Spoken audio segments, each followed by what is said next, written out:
Assalamualaikum warahmatullahi wabarakatuh. Selamat pagi, Bapak, Ibu, rekan-rekan di Kementerian PUPR.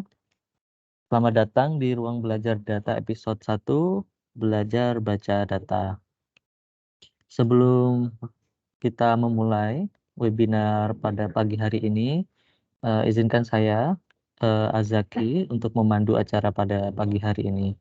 Sebelum mulai, kita seyogianya membaca doa terlebih dahulu sesuai kepercayaan masing-masing. Berdoa dipersilahkan.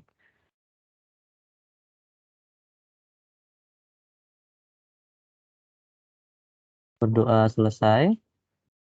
Pak Selamat pergi ke Surabaya. Selamat pagi semuanya. Pak Tatang jalan-jalan ke Pulau Dewata. Jangan lupa membeli cindramata. Selamat datang di ruang belajar data, ruang di mana kita berbicara fakta berdasarkan data. Bapak, Ibu, rekan-rekan semuanya, hari ini kita akan belajar baca data, basic-basic analisis data dan visualisasi data. Nanti akan dipandu oleh narasumber kita yang sangat hebat. Tapi sebelumnya, kami perlu menginfo terlebih dahulu karena ini memang pertama kali kita menggunakan Microsoft Teams. Eh, mayoritas dari kita kan pasti baru pertama kali, jadi untuk mengakses virtual background nanti bisa di-download dari link yang sudah kami eh, sampaikan di kolom chat. Tetapi virtual background hanya bisa dipakai dengan desktop, aplikasi di desktopnya. Jadi tidak bisa melalui website.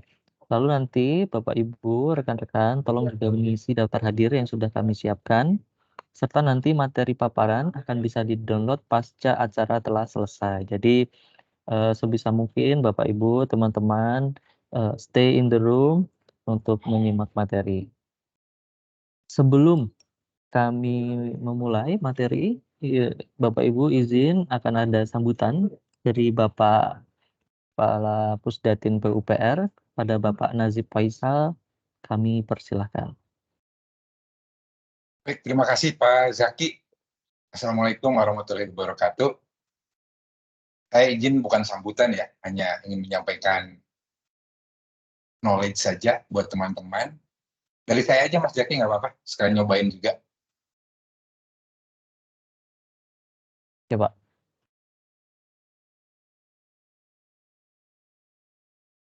Oke Bapak Ibu, slide saya hanya, sorry salah, bentar.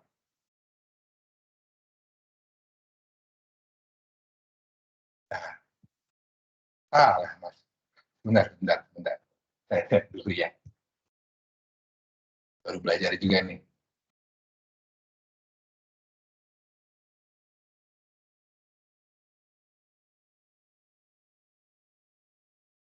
Oke, baik Bapak Ibu, hanya 2 slide saja dari saya. Terima kasih banyak sudah meluangkan waktu. Hari ini kita akan belajar, saya juga akan memperhatikan. Namun perlu saya sampaikan, sebelum kita memulai playlist tahun ini di PUPR, tentunya rekan-rekan semua harus mengetahui bahwa ada mimpi kita untuk menuju Data Driven Organization di PUPR.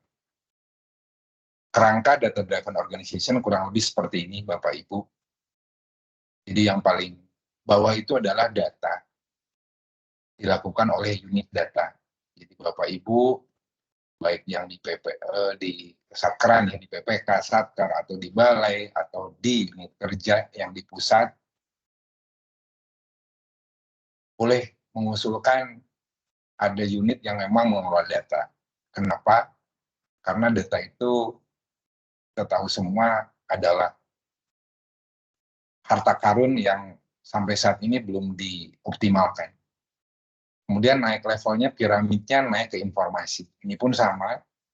Jadi Bapak Ibu, unit data itu mengolah data menjadi informasi. Setelah menjadi informasi, nah ini mulai agak ramai nih. Masuk ke pemahaman. Jadi ngelihat pola, ngelihat statistik, dan lain sebagainya. Setelah dipahami, nah Bapak Ibu menyodorkan biasanya ke pimpinan untuk mengambil sebuah keputusan.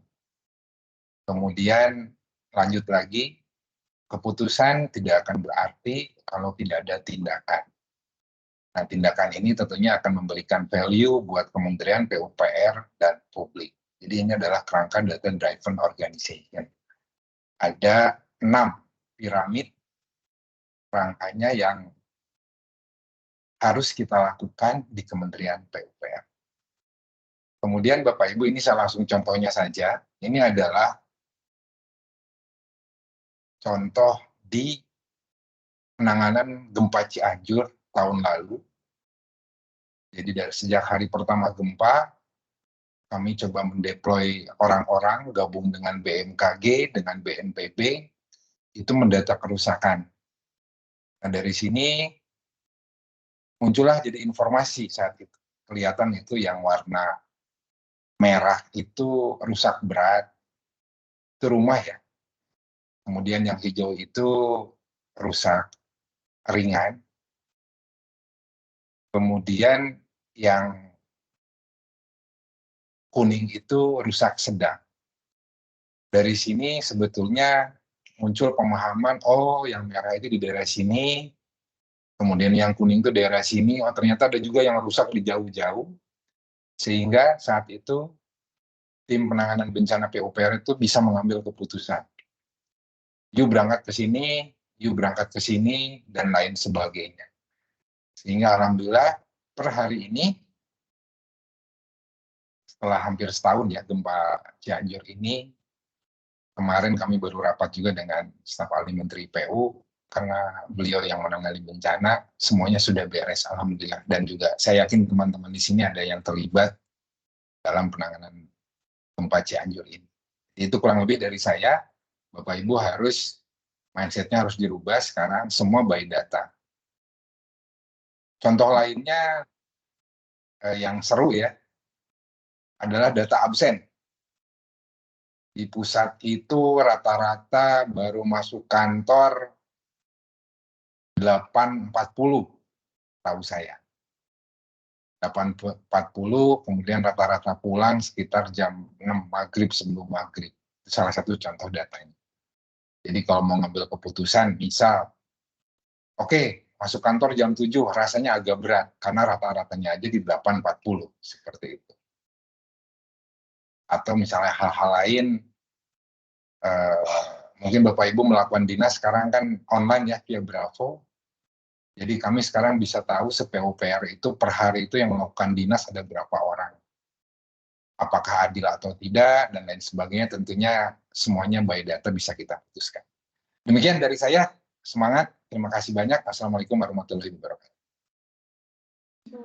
Waalaikumsalam warahmatullahi wabarakatuh. Terima kasih Pak Kapus atas pembukaan dan juga materinya, arahannya. Bapak Ibu, sebelum kami mulai, jadi perlu kami sampaikan, nanti materi akan disampaikan di akhir sesi materinya, bahan materi.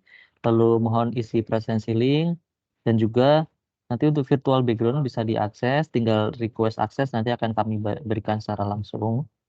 Kemudian Mas akan Zaki, ada sorry saya iya, potong. Iya Ini Pak, stop monggo Pak. sharingnya gimana ya? Di atas Pak, bagian atas. Share, kemudian Ada stop sharingnya Pak, kalau nggak salah. ada Di mana ya? sebentar. Oke. Oke, bisa Pak. Oke, Thank you.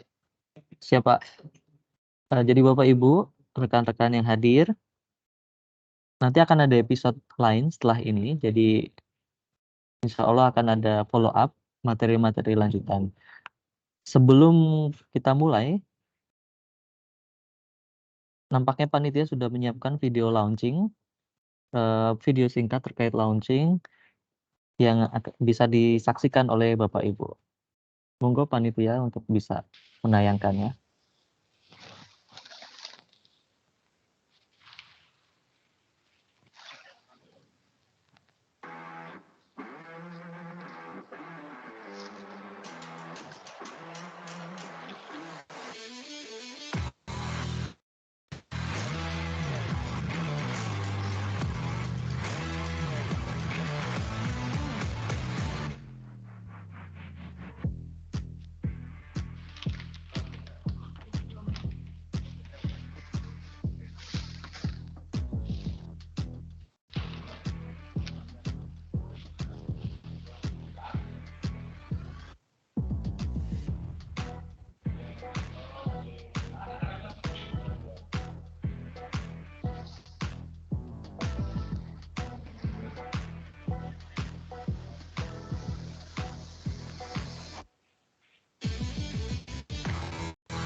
Bapak Ibu, pemateri kita pada pagi hari ini adalah Ibu Dwi Lucia Arfani, atau mungkin kami panggil Mbak saja, Mbak Dwi Lucia Arfani, Mbak Fani. Sebelum, apakah sudah bergabung ya, Mbak Fani?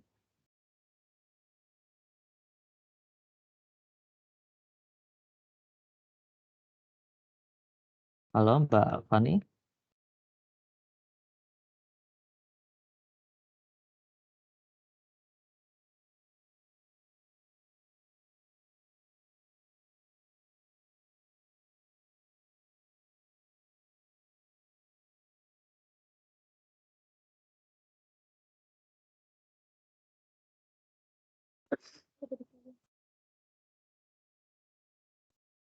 Mohon maaf, Bapak Ibu masih belum bisa mikrofon dari Mbak Fani. Mohon ditunggu terlebih dahulu sebentar.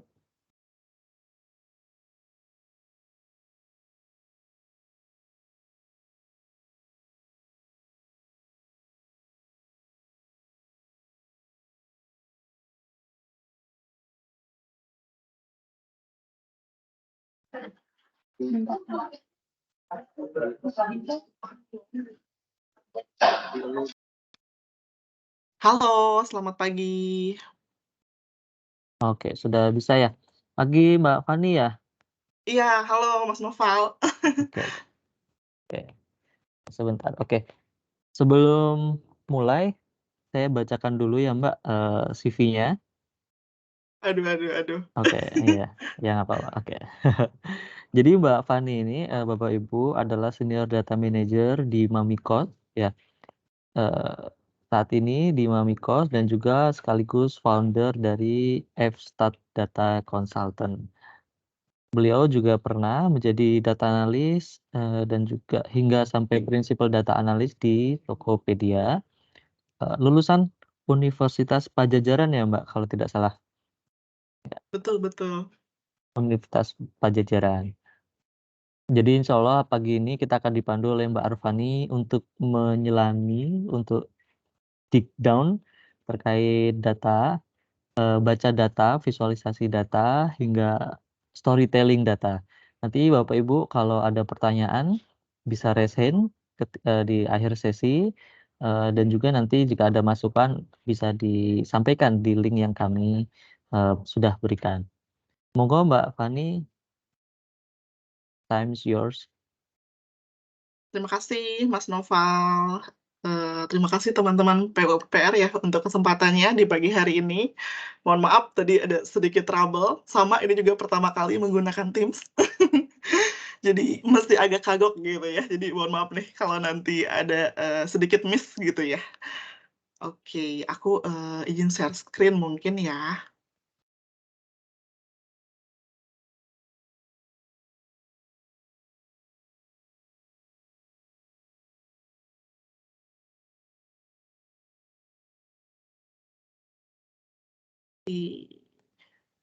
Sudah terlihat belum ya teman-teman?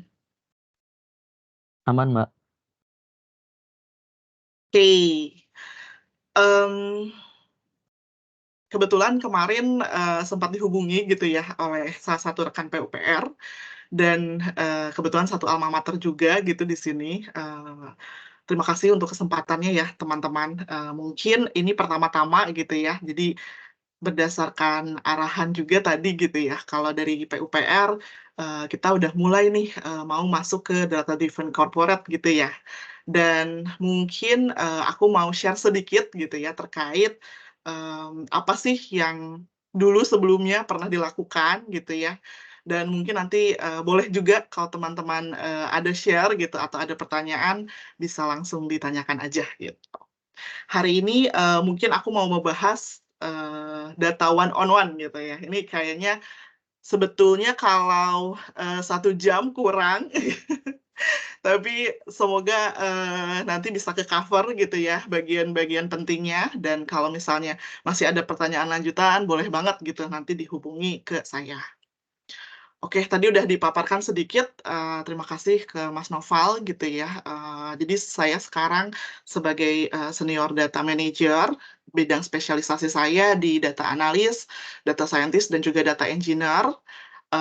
sebelumnya bekerja di Tokopedia dan sekarang, lagi fokus dan suka banget gitu ya sama, perdataan gitu. Hopefully nanti bisa share. Oke, nah kebetulan kemarin dikasih arahan sedikit gitu kan sama, teman-teman gitu, "Boleh dong dibuatin pantun," ya. Sebetulnya ini agak, mendadak, tapi aku coba pantun dulu ya. Oke, ke Surabaya lewat tol Trans Jawa. Jangan lupa singgah di Pemanukan. Cakep. Ayo kita belajar data supaya PUPR semakin terdepan. Sekalian semuanya ya, produk-produknya PUPR nih aku sebutkan.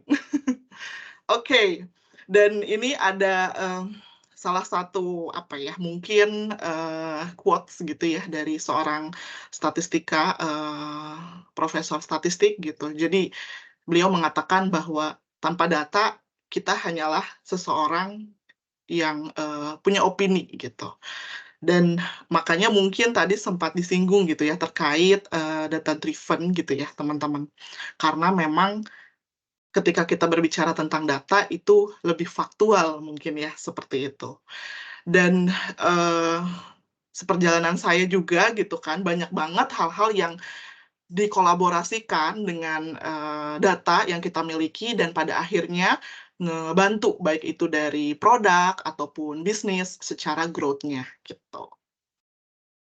Oke, di yang pertama ini, mungkin kita bahas dulu gitu ya, kehadiran, data gitu. Jadi di sini konteksnya mungkin data sebagai objek gitu ya, di mana perubahan masif, yang terjadi gitu dan mungkin bisa dibilang semua, tatanan yang ada jadi, lebih, digitalisasi lagi gitu karena adanya data.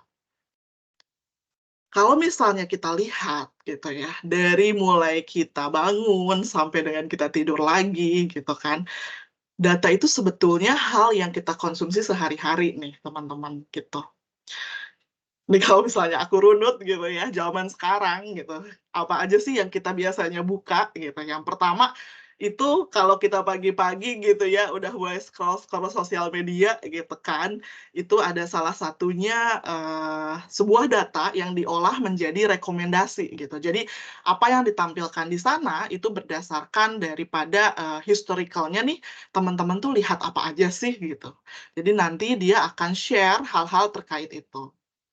Kemudian kalau misalnya kita mau moving dari satu tempat ke tempat yang lain gitu ya, sekarang udah, banyak juga transportasi online dan di dalamnya itu ternyata mereka menggunakan data nih gitu untuk bisa nge-crunch gimana sih menentukan harga-harga dari variabel-variabel yang udah mereka punya gitu.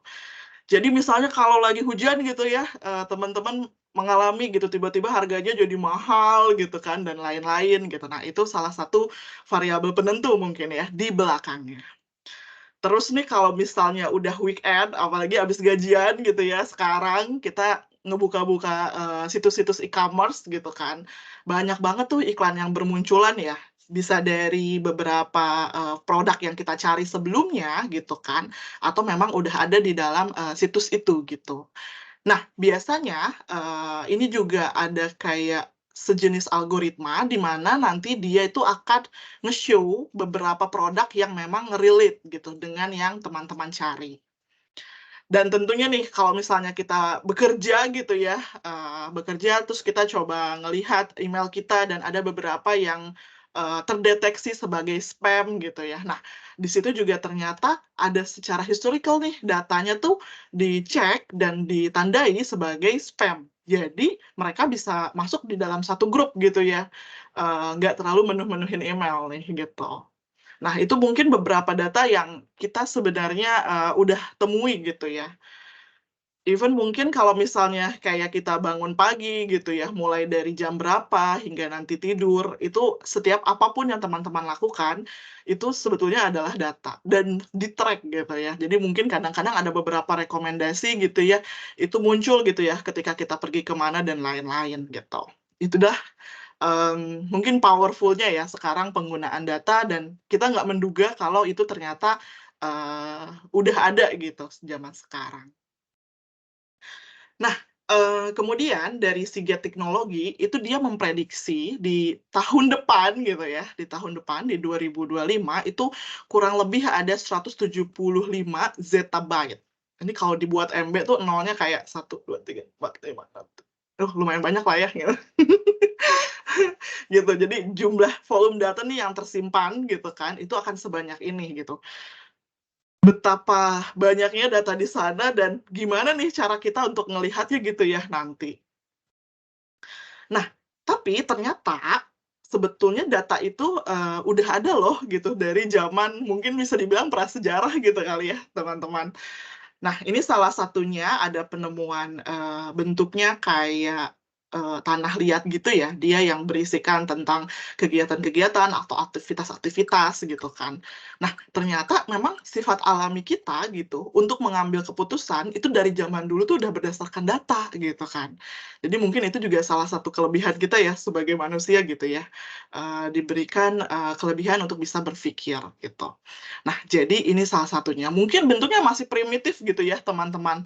Ditulisnya kayak tadi di batu gitu ya, di tanah gitu, tapi pada dasarnya itu adalah form di mana, kita bisa menemukan data-data yang ada dan mereka menyimpannya di sana. Mungkin zaman dulu kan belum ada handphone, belum ada komputer gitu ya, jadi mereka hanya bisa nyimpan di sana.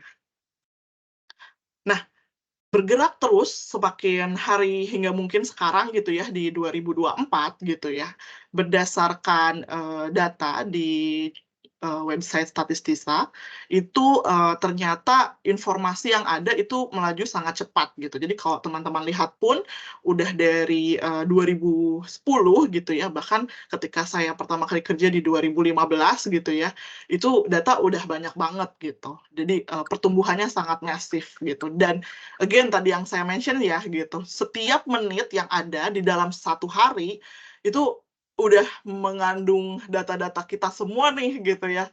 Ada dari sosial media gitu, ada dari beberapa aplikasi lain, Google gitu, dan lain-lain gitu. Jadi ini tiap mungkin saya ngomong juga ini semoga menjadi data gitu ya untuk teman-teman, gitu.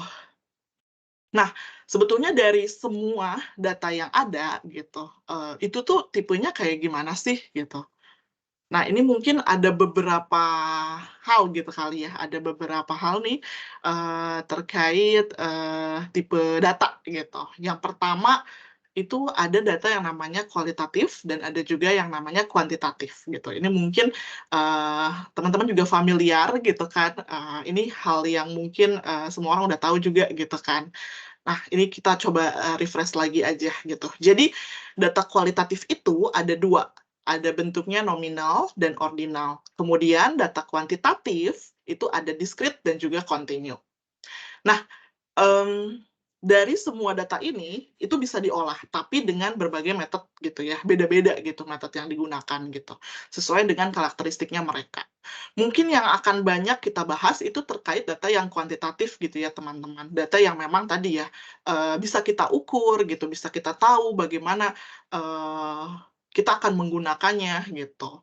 Kalau kualitatif mungkin kita bisa pakainya ketika misalnya kita melakukan survei gitu ya, dan lain-lain gitu. Dan biasanya itu, bersifat opini gitu. Jadi kayak memang, gimana sih secara subjek orang itu menilai hal tertentu gitu.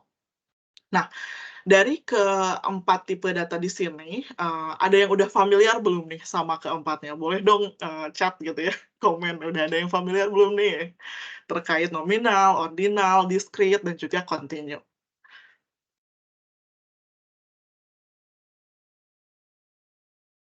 Oke. Nah, mungkin aku mau jelasin sedikit nih contoh-contohnya gitu ya. Ada beberapa, tipe-tipe data gitu ya dari, segmen tadi gitu dan mungkin ini juga banyak, disimpan gitu ya sama, teman-teman PUPR. Kebetulan kemarin sempat di-share dan, dari website datanya itu dataset-nya lumayan banyak ya gitu. Waduh, ini, udah oke banget nih, one step gitu. Udah mulai nih, kita mendokumentasikan hal-hal yang, fundamental gitu ya untuk bisa kita ukur. Nah, ini contohnya ya, jadi dari nominal. Nominal itu, bersifat menggolongkan gitu ya teman-teman. Jadi dia nggak ada urutannya besar ataupun kecil gitu. Jadi contohnya misalnya jenis kelamin, terus kemungkinan mungkin tipe-tipe apa namanya bangunan gitu ya misalnya dan lain-lain. Terus kalau ordinal misalnya dia udah ada urutannya tuh, udah ada hierarkinya gitu ya. Kayak tingkat pendidikan, tingkat kepuasan gitu, hal-hal seperti itu. Terus kalau yang kuantitatif, itu ada beberapa hal juga nih yang diukur gitu ya. Ini sifatnya biasanya kita bisa tahu nih secara numbers gitu ya. Ini kalau misalnya discrete itu biasanya jumlah jembatan yang ada, jumlah bangunan yang ada gitu ya, dan lain-lain. Kalau continue itu biasanya pengukurannya bisa pakai koma-koma gitu ya. Jadi misalnya pengukuran apa namanya pendapatan tahunan gitu ya, pengukuran kurang lebih tinggi badan, berat badan gitu. Nah, hal-hal seperti itu. Jadi mungkin bedanya antara discrete dan continue itu lebih ke arah tipe pengukurannya. Jadi kalau misalnya depannya nanti ada kayak jumlah atau kayak apa namanya pengukuran tertentu gitu ya, seperti berhitung bagaimana misalnya ada berapa banyak pembangunan atau misalnya jembatan, hal-hal seperti itu gitu. Nah, untuk continue sendiri itu biasanya kita udah mulai bisa lihat tuh kalau angkanya tuh udah ada komanya deh, itu udah pasti dia continue. Dan biasanya dua hal ini tuh udah bisa kita combine nih nantinya ya, kalau misalnya kita akan coba di data visualisasi. Gitu. Itu terkait tipe-tipe data yang ada nih. Nah, tadi sempat disinggung juga gitu ya, pada akhirnya gitu, ketika kita punya data, itu belum tentu kita bisa melihat apa yang sebenarnya data itu ingin kasih tahu ke kita, gitu. Nah, ada beberapa hal yang, proses atau mungkin ya, ada beberapa proses di mana nanti pada akhirnya data itu bisa menjadi sebuah, insight gitu ya, untuk kita bisa gunakan, gitu. Nah, ini mungkin ilustrasinya cukup bagus gitu ya. Jadi pertama kita ngelihat data tuh, oh kayaknya oke banyak gitu ya datanya gitu, titik-titiknya banyak gitu. Nah terus dari data itu kita udah mulai bisa mengorganisir nih data ini, kayak kita kelompokkan, kita coba urutkan gitu ya, pada akhirnya nanti dia akan kayak membentuk pola tertentu gitu ya. Jadi oh ada yang warnanya orange, ada yang warnanya ungu, ada yang warnanya hijau dan lain-lain gitu. Dari informasi ini biasanya cuman kayak memberikan konteks, oh ini data ini gitu, ini data jenis kelamin, ini data jumlah jalan, ini data jumlah jembatan gitu. Nah, selanjutnya yang ketiga itu baru adanya pengetahuan. Bagaimana informasi tadi yang udah kita build itu kita pahami lebih mendalam nih gitu. Dipahami lebih mendalam supaya kita bisa tahu hubungan antara satu informasi dengan informasi lain. Misalnya, kenapa nih jumlah jembatan di kota ini nggak terlalu banyak? Oh, memang karena secara demografi tidak ada pecahan-pecahan atau tidak ada hal-hal yang bisa menghubungkan nih gitu, tidak perlu adanya jembatan gitu ya. Jadi itu bukan hal yang fundamental nih untuk misalnya kayak ngebangun jembatan lebih banyak gitu. Atau misalnya, oh jalanan di sini rusak parah gitu ya, ini gimana nih, kenapa nih bisa seperti ini? Itu kan kita mengumpulkan informasi-informasi ya. Kayak dari tanahnya seperti apa gitu kan, pembentukan atau bahan yang kita gunakan untuk jalannya seperti apa, seperti itu.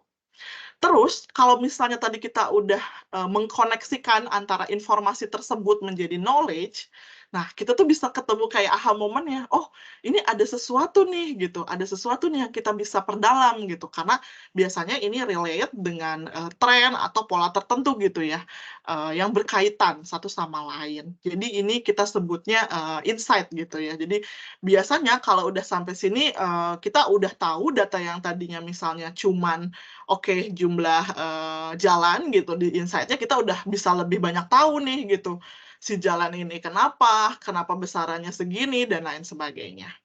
Nah, yang terakhir mungkin karena PUPR juga biasanya melakukan kebijakan-kebijakan tertentu gitu ya, pada akhirnya data-data itu nantinya akan dibuat menjadi sebuah kebijakan gitu ya. Jadi kayak dari sebuah insight yang ada gitu, gimana nih caranya insight ini bisa berguna untuk jangka waktu yang panjang gitu. Jadi abis tadi kita udah tahu highlight-nya di mana dan kita bisa mengkoneksikan itu gitu. Ini hal yang secara fundamental itu pasti kita lakukan di dalam kita menganalisis data juga gitu ya teman-teman. Dari mulai nanti kita mendapatkan datanya hingga pada akhirnya kita bisa share gitu apa yang kita dapatkan. Nah, ini merujuk kepada proses analisisnya gitu ya. Proses analisis itu mewakili 6 hal biasanya gitu ya, secara garis besar mewakili 6 hal.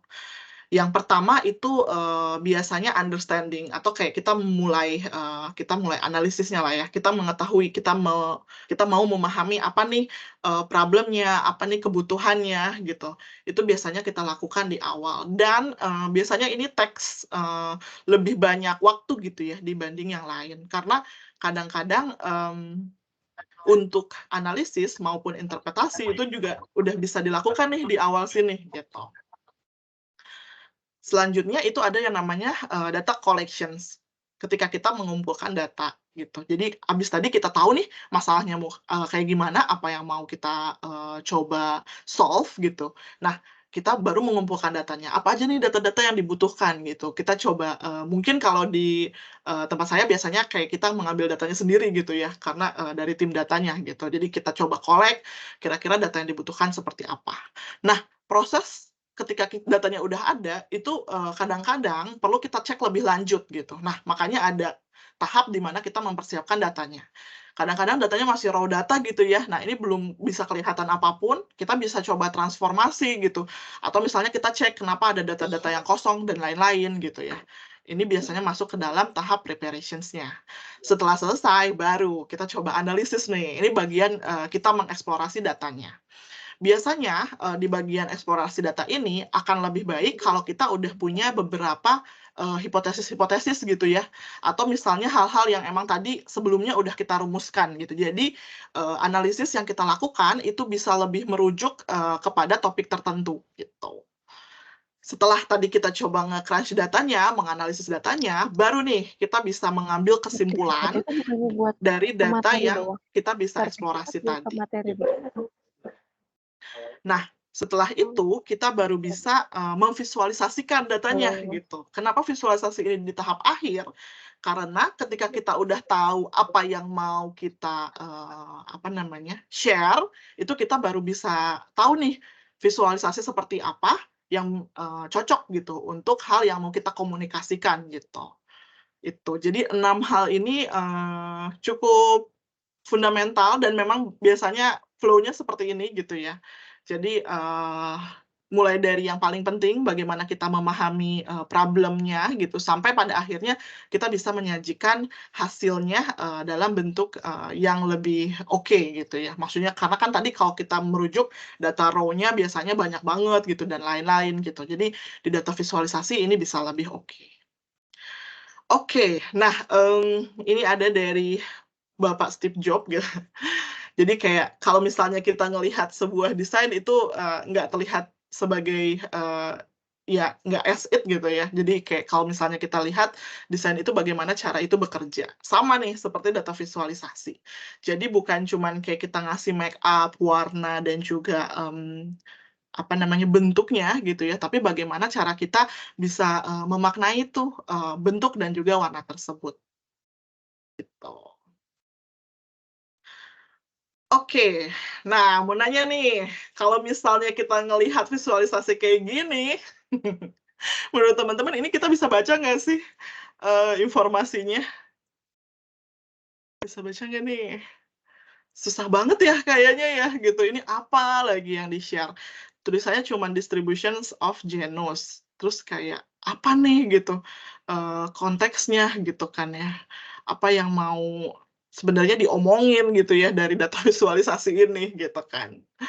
Nah, kalau misalnya kita nggak bisa baca informasinya, sebenarnya apa sih yang terjadi gitu? Berarti kita tadi kehilangan beberapa konteks ya. Yang pertama, ini tuh visualisasinya tentang apa gitu kan. Terus yang kedua, objektif dari visualisasi ini tuh apa gitu. Jadi ketika kita melakukan visualisasi, itu bukan kayak kita tadi langsung kayak masukkan ke dalam plot gitu ya, terus kayak kita coba warnain gitu, tapi kita harus tahu dulu nih, apa yang mau kita share gitu, apa yang mau, kita kasih tahu ke orang-orang gitu terkait data yang ada. Oke, kalau kita, apa ya, melihat data tabular gitu, maksudnya bentuknya tabel gitu ya. Nah, itu sebetulnya apakah semua data tabel itu bisa menjadi grafik atau enggak ya? Terus kayak kapan ya sebaiknya tabel itu ya udah tabel aja gitu, nggak perlu jadi grafik gitu ya? Ayo, gimana nih? Mungkin dari teman-teman ada pandangan, boleh ya? Kapan ya kira-kira semuanya apa boleh gitu kan dijadikan, apa namanya, grafik gitu. Jadi karena kita ngomongin visualisasi, ya udah semuanya divisualisasiin gitu. Nah, sebetulnya, kalau kita merujuk ke sini, jadi di, dalam best practice-nya gitu, nggak apa-apa kok kalau semua tabel itu nggak kita jadiin grafik gitu. Karena memang beberapa, tabel atau grafik gitu ya, yang ada itu memang udah sesuai kebutuhannya gitu kan. Jadi kayak, kapan sebaiknya kita pakai tabel atau grafik, nah ini mungkin kita akan coba ke arah sana ya. Nah, biasanya, tabel itu dibutuhkan ketika misalnya, kita hanya mau melihat, validitas datanya gitu. Misalnya seperti, report-report keuangan gitu atau, dalam penelitian gitu ya, bahkan kayak data-data medis itu biasanya bentuknya, hanya tabular aja gitu. Kalaupun misalnya grafik itu kayak, sebatas misalnya chart gitu atau bar. Tapi kalau yang misalnya kita butuh ketepatannya sangat penting gitu kan, nah itu, kita akan lebih prefer untuk pakai tabel aja nih dibandingkan sama grafik. Karena kadang-kadang, kalau misalnya di grafik itu nggak bisa ke-capture semua ya, apalagi yang dia itu kolomnya misalnya udah banyak banget gitu. Jadi kayak kita juga bingung ini kalau misalnya mau dijadikan ke dalam bentuk visualisasi seperti apa gitu. Nah, jadi informasi yang dia bentuknya udah sangat, banyak dimensinya, itu kayak lebih baik kita taruh di dalam tabel aja gitu. Jadi nggak apa-apa gitu ya, kalau mau ditaruh di dalam tabel. Tapi kalau misalnya kita mau coba ambil highlight-nya gitu ya, di beberapa titik yang mau kita coba show, itu juga boleh kita masukkan dalam bentuk, visualisasi gitu. Nah, prinsipnya ada beberapa yang, kita bisa coba contoh gitu ya, kalau misalnya kita mau membentuk data itu dalam sebuah tabel gitu. Biasanya, dalam sebuah tabel itu kita, pasti ada nih mau itu di bawahnya atau di sampingnya gitu kan, itu menunjukkan totalnya gitu ya teman-teman gitu. Karena dalam satu kesatuan itu biasanya udah dalam satu row gitu ya, jadi kita paham nih, cara membacanya. Biasanya ini ada di dalam, report-report keuangan gitu kan dan lain-lain. Terus, sebetulnya, tabel juga banyak ya macamnya ya dari segi, tampilan gitu. Mau apa namanya, yang ada kotaknya, yang nggak ada, cuma dikasih warna aja gitu, udah banyak banget.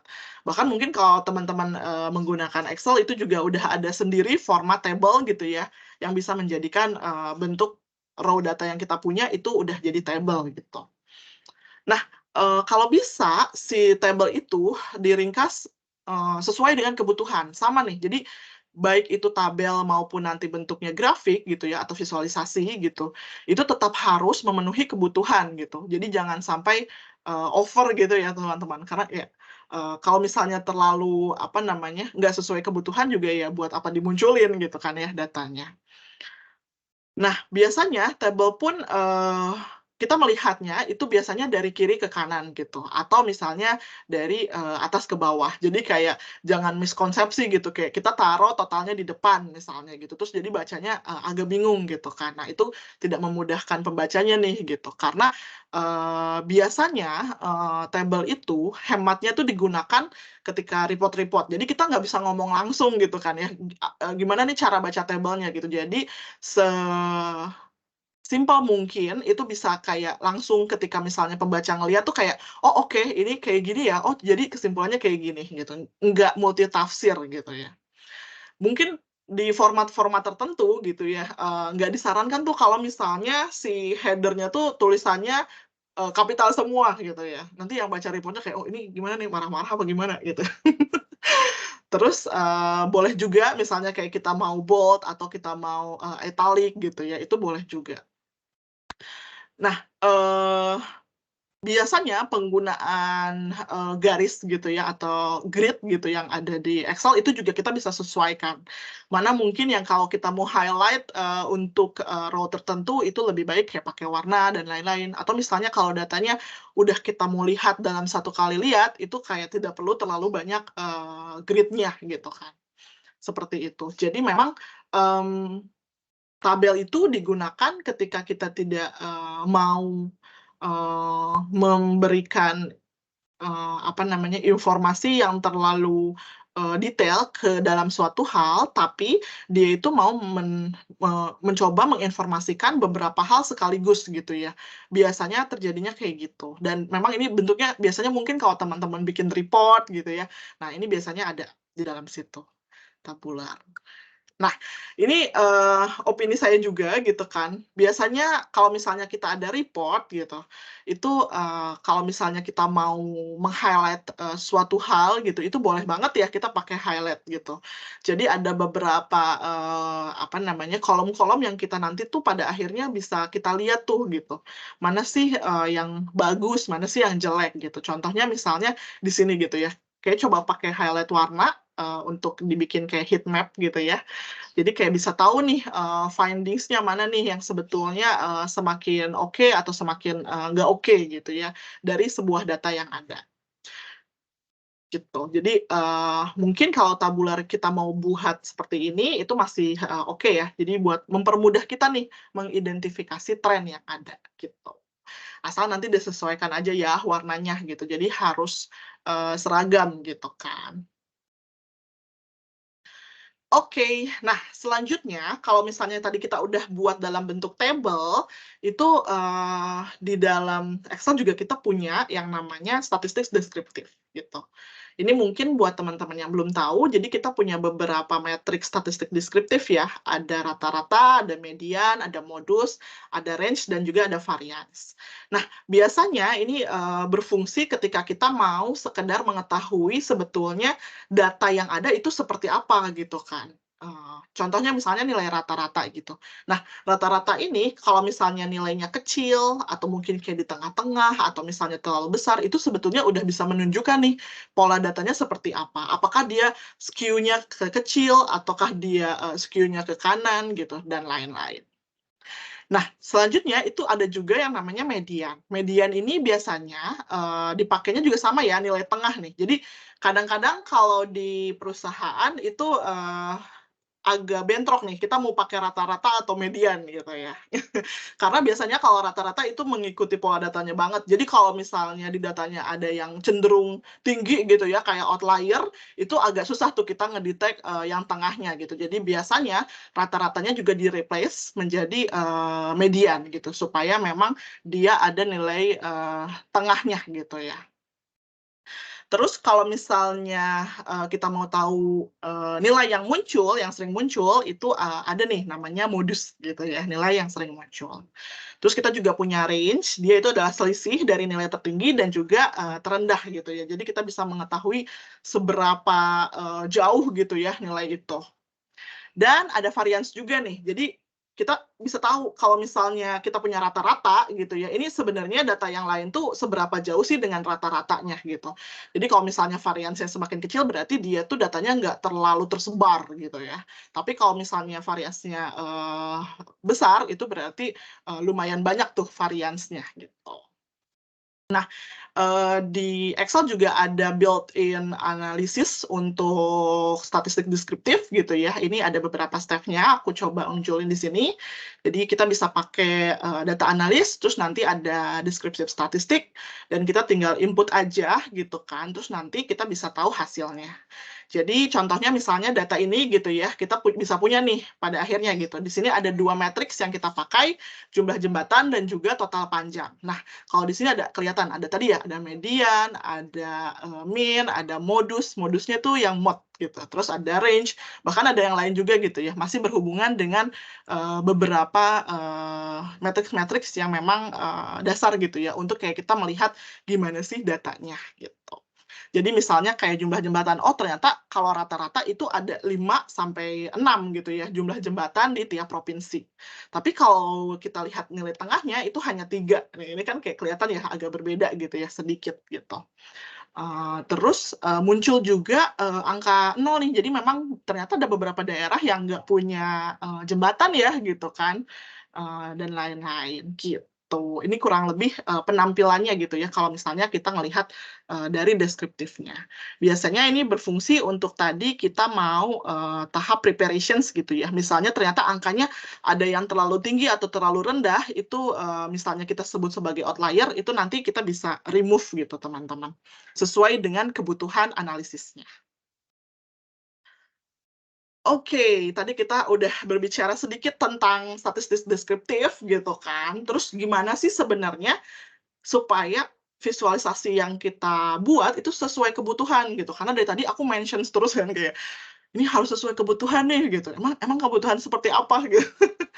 Nah, jadi sebetulnya ketika kita mau memvisualisasikan data itu ada 4 apa ya, mungkin 4 kategori lah ya gitu, 4 kategori nih yang bisa kita lakukan gitu ketika kita nanti mau coba bikin data visualisasi gitu ya.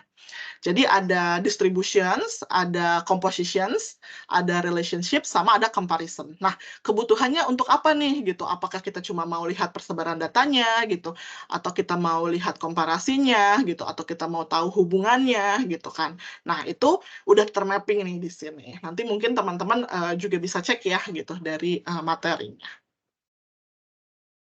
Yang pertama kita coba bahas itu terkait distributions. Nah, jadi sebetulnya untuk memvisualisasikan data distribusi ini, kita ada beberapa contoh visualisasi ya gitu yang bisa kita pakai.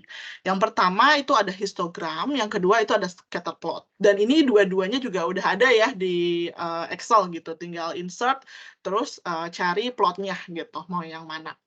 Biasanya kalau misalnya kita pakai histogram, itu kita hanya melihat distribusi pada satu variabel aja gitu ya, satu measures gitu. Contohnya misalnya kalau di sini kita coba pakai temperatur gitu kan, temperatur. Nah, jadi dilihat nih temperatur berapa sampai berapa, itu berapa banyak gitu. Kemudian yang kedua itu ada scatter plot. Nah, biasanya scatter plot ini dipakainya untuk yang lebih dari satu variabel gitu ya. Contohnya misalnya kalau di sini ada hari dan juga jumlah intensi hujan gitu. Jadi misalnya bisa ketahuan nih di hari-hari tertentu misalnya intensinya kayak gimana sih gitu. Dan sebarannya nih kalau teman-teman lihat kan kayak ke atas gitu kan. Oh, ternyata ada yang paling tinggi tuh di Saturday gitu. Jadi kayak hari Sabtu nih nggak bisa malam mingguan nih gitu, hujan mulu misalnya gitu-gitu. Itu. Jadi dua ini bisa kita pakai, ada satu variabel atau lebih dari satu variabel. Nah, teman-teman tinggal kombinasiin aja sesuai dengan kebutuhan. Yang kedua itu ada komposisi. Jadi biasanya ini hanya untuk menunjukkan berapa besar sih proporsi gitu dari sebuah data. Nah, sebetulnya di sini ada 2 yang aku coba rekomendasiin. Yang pertama pie chart. Nah, ini mungkin udah familiar banget gitu ya, teman-teman. Terus yang kedua itu ada yang namanya tree map gitu. Ini mungkin agak baru ya gitu. Nah, kalau misalnya yang pie chart ini sebetulnya bagus banget kalau misalnya ketika kita ngebandingin kategorinya tuh sedikit. Nah, kayak tadi misalnya contoh di awal ya, kayak kita ngelihat kayak dia pie chart tapi banyak banget kategorinya gitu. Sampai kita juga nggak tahu gitu ya itu tuh apa gitu. Dan sebetulnya pie chart ini di beberapa literatur untuk data visualisasi itu nggak begitu disarankan. Kenapa? Karena kalau misalnya kita agak view kita ngelihat chart-nya gitu ya, itu bisa mempengaruhi seberapa besar sudutnya gitu kan. Jadi tidak begitu disarankan, kecuali misalnya hanya sedikit ya, kayak ada 2 atau 3 gitu. Itu lebih, oke gitu. Nah, kalau misalnya kita punya banyak kategori, lebih baik kita buat dalam bentuk tree map gitu. Tapi sama, tree map ini, juga agak bingung gitu ya, karena bisa jadi bentuknya gitu, kalau teman-teman lihat di sini ada yang panjangnya ke bawah, ada yang ke samping gitu kan, itu. Jadi ini memang benar-benar nantinya mungkin bisa jadi subjektivitas yang buat gitu, atau subjektivitas yang lihat gitu. Aku kalau lagi seluruh ini kayaknya pie sama cook ini sama nih gitu. Gitu. Terus kopinya nih lunch sama breakfast ini kayaknya mirip, tapi yang satu ke bawah, yang satu ke pinggir gitu. Nah ini kayak perlu hati-hati juga sih di bagian komposisi. Sebetulnya untuk komposisi ini sendiri, kalau misalnya kita nggak mau ada mislead gitu ya, better kita buatnya dalam bentuk, bar chart aja ya teman-teman. Jadi kalau di bar chart kan kita ngebandinginnya tuh udah sama gitu ya, titik nolnya ibaratnya, jadi kita bisa kelihatan gitu. Misalnya nanti ada 2 kategori, nanti kan bar chart-nya bisa kita buat warnanya berbeda gitu ya. Nah, hal-hal kayak gitu bisa jadi replacement juga sih. Nah, ini yang ketiga itu ada relationship, gimana visualisasi ini bisa menunjukkan korelasi gitu ya, atau hubungan antara satu variabel dengan variabel lain. Biasanya yang paling sering dipakai adalah scatter plot gitu. Ini juga ada di Excel gitu ya. Dan ada 2 tipe scatter plot. Yang pertama standar scatter plot gitu ya, yang dia tuh biasanya cuman untuk membandingkan 2 measure aja gitu ya maksimumnya gitu kan. Tapi ada juga scatter plot yang bubble size. Ini biasanya udah lebih dari 2 nih gitu. Jadi kalau misalnya kayak kita ngelihat di sini gitu ya, ini bubble-nya makin gede itu menunjukkan apa gitu kan. Terus dia kan ngasih tahu di bawahnya itu ada amount gitu kan. Di bawah dan di kanannya ada amount, terus kayak semakin besar semakin bagus apa semakin jelek gitu. Nah, nanti harus kita sesuaikan nih dengan kebutuhan. Biasanya juga warnanya beda-beda gitu ya. Karena measure yang satunya sifatnya tadi mungkin kalau dibilang nominal atau ordinal gitu, jadi bisa ketahuan. Jadi kalau misalnya untuk scatter plot ini, paling oke kalau kita nunjukin, hubungan gitu. Jadi nanti bisa kelihatan, apakah dia kayak searah gitu kan, atau misalnya dia berkebalikan gitu, itu nanti bisa kelihatan dari scatter plot. Selanjutnya itu ada comparison. Jadi ini buat ngebandingin, kayak tadi ya mirip sama, komposisi gitu ya, yang tadi aku sempat, bahas gitu. Kalau tadi ada bar chart dan juga ada tree map, di sini ada bar chart dan juga line chart. Nah, tadi mungkin replacement-nya dari pie chart atau tree map kita bisa pakai bar chart gitu ya. Nah ini, sangat standar tapi paling banyak orang gunakan gitu ya, kalau kita mau coba, bandingin beberapa hal. Kalau, line chart itu biasanya, kita gunakan juga untuk data-data yang dia ada time frame-nya ya, ada waktunya gitu. Jadi dia lebih tahu nih, oh pergerakan, trennya dari waktu ke waktu seperti apa, gitu. Nah, selanjutnya ini contoh visualisasi lagi, gabungan ya mungkin, namanya Pareto chart. Jadi kalau misalnya, eee teman-teman pernah lihat kayak ada grafik, terus ada apa namanya, chart-nya juga gitu, duo gitu ibaratnya. Nah, itu bisa kita buat namanya Pareto chart. Di sini masih sama ya, aku coba pakai data jumlah jembatan nih gitu kan. Tapi kita harus sedikit modify gitu, karena kebutuhan kita mau coba ngelihat gitu ya pergerakan jumlah jembatan misalnya. Nah, di sini kita butuhin beberapa matriks, nilai kumulatifnya nih gitu. Jadi kita kumulatifin, kita jumlahin, gitu ya. Terus nanti, dari kumulatif itu kita buat persennya gitu. Ini untuk menentukan yang tadi ya, si satu, matriksnya lainnya gitu. Nah, dari ketika kita udah coba siapin datanya gitu, nah kita bisa langsung aja nih. Jadi sebetulnya nggak langsung ada gitu ya, di Excel gitu ya, tapi ini kita bisa modify. Jadi awalnya itu kita ke bar chart, nanti dia itu akan muncul dua bar gitu ya, yang sama, terus satu barnya untuk bagian yang mau tadi kita coba, jadiin apa namanya, kumulatif gitu ya, itu kita bisa change gitu. Nah, contohnya di sini kumulatifnya kita change jadi line, jadi kalau misalnya tadi kita ngelihat, di sini masih bar, terus tiba-tiba udah ada ininya ya, apa namanya, line-nya ya. Nah itu, ada line, terus kita tinggal sesuaiin aja nih gitu, kayak gimana nih.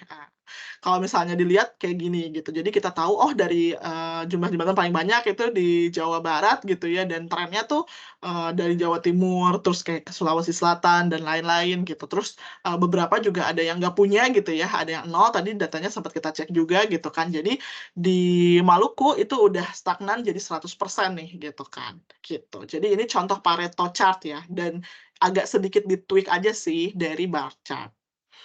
Terus yang lucu juga itu ada map chart ya. Jadi ini juga built-in dari Excel itu ada. Nah, jadi kalau misalnya kebetulan kalau aku lihat data PUPR udah bentuknya tuh demografi banget ya, udah ada gitu provinsinya gitu. Jadi ketika kita coba pakai map gitu ya, ini juga ada di insert visualisasi, terus kita coba pilih mapnya, itu dia langsung nge-suggest, karena udah tahu ya gitu, mungkin beberapa nama provinsi di Indonesia gitu, itu kita bisa langsung coba lihat aja nih. Nah, jadi kalau tadi kita ngelihatnya dari Pareto chart gitu kan, nggak begitu kelihatan nih mana sebenarnya yang besar. Oh, ternyata yang paling cocok pakai map chart nih gitu. Jadi kalau dari sini kita tahu ya sebarannya, karena yang paling tinggi dia warnanya lebih pekat gitu ya dibandingkan yang lain.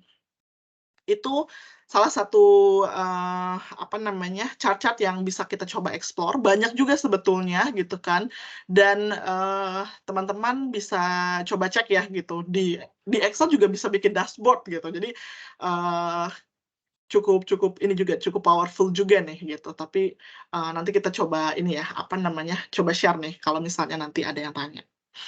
Oke, nah selanjutnya itu mau bahas nih gimana sih supaya misalnya visualisasi yang kita pakai itu sebetulnya udah cocok gitu kan. Nah, ada beberapa tahapan dan itu biasanya kalau di data field gitu namanya data storytelling gitu teman-teman. Jadi ini gimana sih caranya kita bisa bikin visualisasi yang efektif gitu ya, yang pas gitu.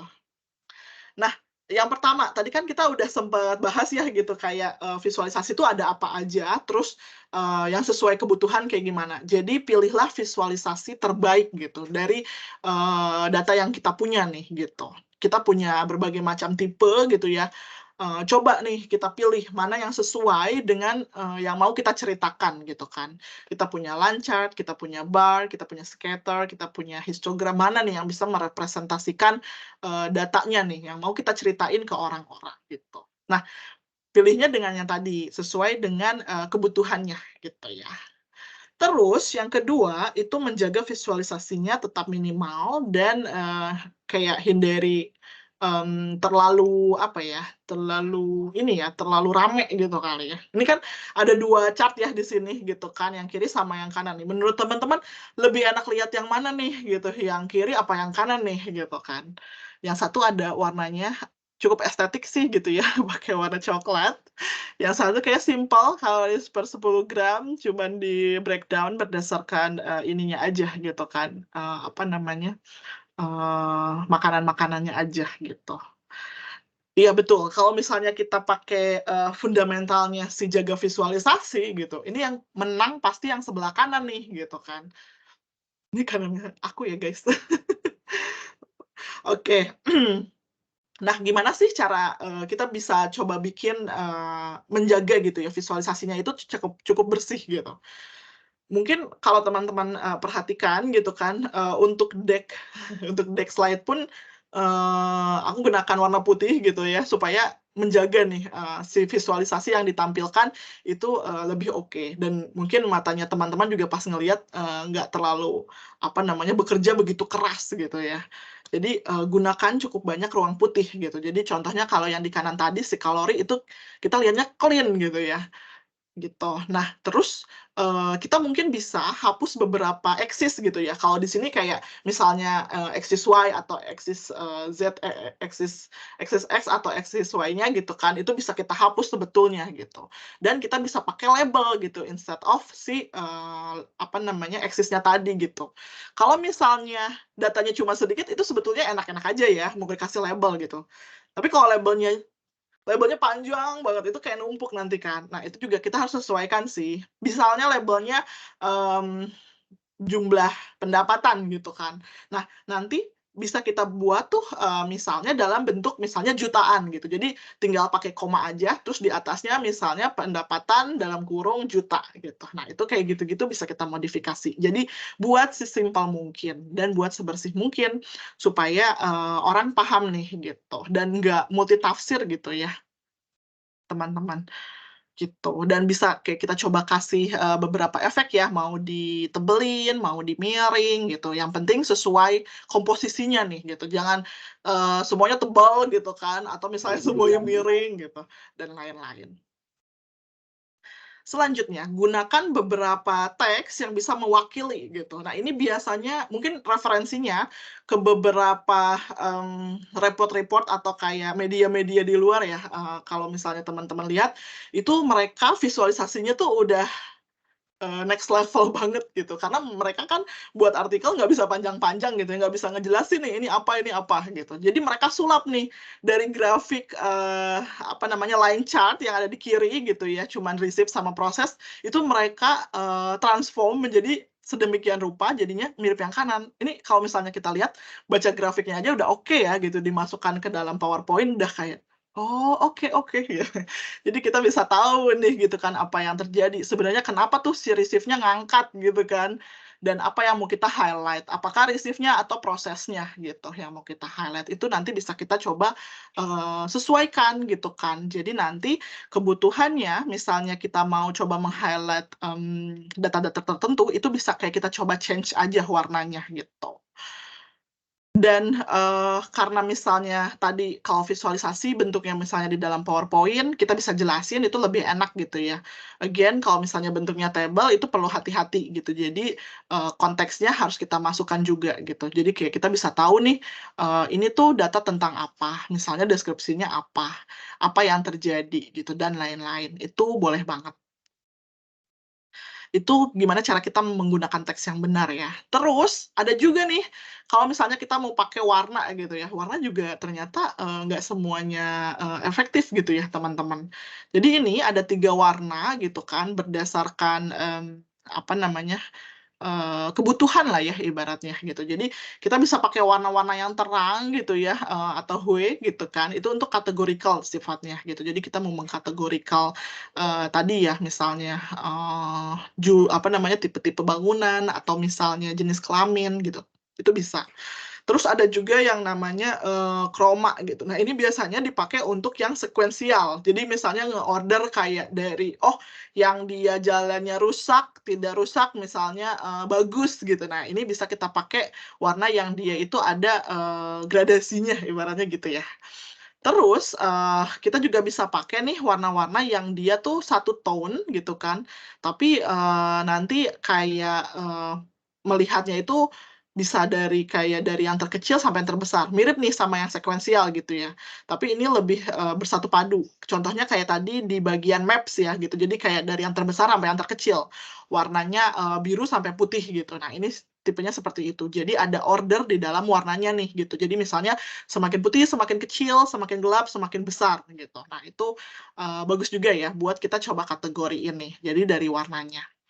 Nah, untuk warna ini kita juga harus hati-hati menyampaikannya karena, beberapa beberapa warna kalau misalnya kita mau highlight gitu ya, itu sebetulnya yang kayak contohnya categorical. Misalnya kita mau meng-highlight, apa namanya, di kota-kota yang memang sudah bagus jalannya, misalnya seperti itu.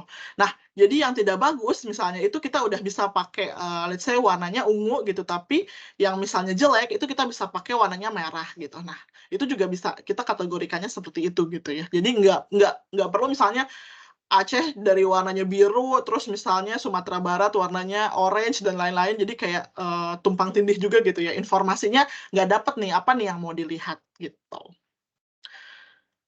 Dan yang terakhir, jangan sampai maksudnya ketika kita udah coba bikin grafik, terus kita mau ini mungkin ya banyak mislead lah ya gitu, jadi kayak kita coba, bikin datanya gitu kan, dan ternyata begitu direkomendasi Excel terus munculnya, tidak sesuai gitu, sesuai harapan kita. Nah, itu sebetulnya kita bisa coba, tweak lagi. Contohnya di sini ada 2, ada A sama B gitu ya. Ini kalau kita lihat, ini beda banget gitu ya, yang A itu kayaknya oh naik terus, tapi kalau yang B ini kita nggak bisa ngelihat nih kenaikannya berapa, ya kan. Nah, ini gimana nih cara kita buat lihatnya gitu kan. Ini sebetulnya kalau kita lihat datanya tuh dia bergeraknya nggak terlalu besar ya teman-teman gitu. Ini nggak terlalu besar. Jadi kalau misalnya kita coba pakai yang B itu otomatis bakal kayak ke-merge dan jadi kelihatannya tuh tidak ada pergerakan apa-apa gitu. Tapi sebetulnya intensitas kenaikannya tuh ada gitu, hanya kecil. Jadi kita bisa coba bikin axis-nya itu lebih apa namanya, size-nya itu lebih kecil-kecil aja gitu, dibandingkan kayak kita buatnya normal gitu ya, ini normal nih, pakainya 0,5 gitu kan. Kalau yang ini kita sesuaikan nih jadi kecil banget misalnya 0,002 gitu. Itu. Jadi kita harus coba sesuaikan nih supaya nggak mislead. Jadi kalau misalnya kita lihat data yang B, nanti dari teman-teman, "Oh oke tidak ada perubahan," misalnya gitu, "aman semua so far so good." Jadi kayak kita nggak menangkap adanya behavior yang bagus atau jelek gitu ya, gitu. Jadi ketika kita mengambil data pun kita harus perhatikan sampel yang kita ambil gitu. Biasanya kadang-kadang yang tadi aku mention, kadang-kadang ada outlier gitu ya, terus mungkin kayak tadi kita udah coba bahas di statistik deskriptif ya, kita pakai semua datanya dulu supaya kita bisa lihat sebetulnya data ini seperti apa gitu. Nah, pada akhirnya misalnya nanti tidak sesuai kebutuhan, bukan berarti dimanipulasi gitu ya, tapi itu disesuaikan, sesuai dengan yang memang kita mau coba masukin gitu. Let's say memang nggak semua tempat ada jembatannya, ya udah memang kayak nggak perlu ada data-data yang nol gitu ya, itu bisa kayak kita coba masukkan gitu nanti di visualisasi atau di tabelnya gitu. Atau gimana nih cara kita bisa pakai median atau mean atau variance yang ada untuk bisa kita juga pakai dalam visualisasi. Jadi misalnya, oh kayak tadi nih variasinya nggak terlalu kecil nih gitu kalau kita pakai yang ini kan gitu. Jadi kalau misalnya variasinya kecil, oh berarti kita perlu sesuaikan nih axis-nya gitu, jangan terlalu lebar gitu. Karena dia tuh kerapetan di median ataupun misalnya rata-ratanya itu kecil banget gitu. Jadi kayak nggak perlu kita pakai visualisasi yang punya size yang gede-gede gitu ya, karena nanti nggak bakal ketangkep gitu. Jadi dari yang data deskriptif itu bisa masuk ke dalam yang ini ya. Nah, selanjutnya, ketika kita mau ngomong soal data visualisasi, itu otomatis kita perlu tahu nih kira-kira audiensnya gitu ya, itu siapa gitu kan. Gitu. Jadi kita perlu tahu dulu nih gitu, kayak konteks apa yang mereka punya, sejauh mana literasi mereka gitu kan. Terus audiensnya ini siapa gitu kan, ataukah teman satu tim, ataukah misalnya manajer dan lain-lain gitu. Terus ada preference nggak sih? Karena biasanya kadang-kadang kalau kita meeting sekali kita dapat feedback, kita tahu ya biasanya preference orang seperti apa gitu. Nah, hal-hal seperti itu. Nah, biasanya ini dikategorikan dalam beberapa tipe ya gitu. Kalau yang aku tahu gitu ya, ada eksekutif, ada data leader, ada business partner gitu. Ini berdasarkan literasinya, ada yang basic gitu kan, ada yang udah lumayan advance, ada yang expert gitu kan. Terus dia ada yang priority outcome decisions, ada yang enggak terlalu prio ibaratnya gitu. Ada yang lebih teknikal nih gitu. Dan ada nih mereka itu care-nya tuh sama apa gitu, apakah sama bisnisnya ataukah sama model akurasinya gitu. Atau kayak apakah mereka cuma mau tahu insight-nya atau mereka mau tahu nih data ini tuh bisa impact ke operasionalnya mereka seperti apa. Itu juga beda gimana cara kita menampilkannya. Jadi kadang-kadang kalau di tim gitu ya, itu kita udah buat analisis terus misalnya oke ada showcase gitu kan, showcase dikasih tahu akan ada meeting-nya misalnya sama business leader, terus sama eksekutif gitu kan, terus sama operasional. Itu bingung banget buat visualisasinya itu gimana gitu kan. Karena semua orang dengan latar belakang berbeda tuh masuk ke dalam situ gitu ya, jadi challenge tersendiri tuh gitu, menjelaskan datanya. Jadi harus bisa mungkin nanti ada action item untuk para operasional, action item untuk para leaders gitu. Nah itu juga bisa kita keluarkan.